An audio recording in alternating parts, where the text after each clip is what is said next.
الأخير أن القبيلة لا تنافي المدنية بمعنى التحضر، ولا تنافي المدنية بمعنى أن تنصهر وتندمج القبيلة مع أبناء القبائل الأخرى في تكوين دولة حديثة، ولا تنافي المدنية في أن الذي يحكم يكون ممن تختاره الأمة لا ممن يأتي على ظهر الدبابة من العسكر.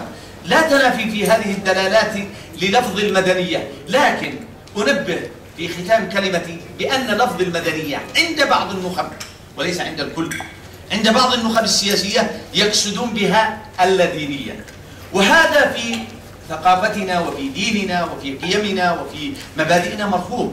اليوم إسرائيل اليوم وهي ما تسمى بالدولة المدنية، وكان أصدرت قانون يهودية إيش؟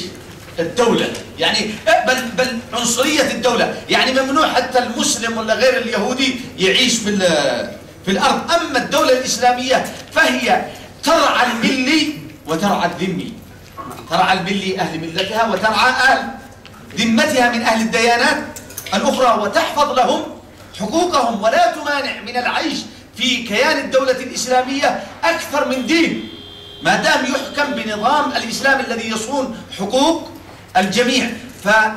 يعني فقط نتنبه لهذا المبدأ، لا سيما نحن في المجتمع اليمني تحكمنا ثوابت، ومن أهم الثوابت التي تحكم المجتمع اليمني هو ثابت الدين والإسلام. فلا نريد أن يفهم البعض أن هذه ثورة على الثوابت، بل هي ثورة ضد الانحراف عن هذه الثوابت. وصلى الله وسلم على نبينا محمد وعلى آله وصحابته والتابعين.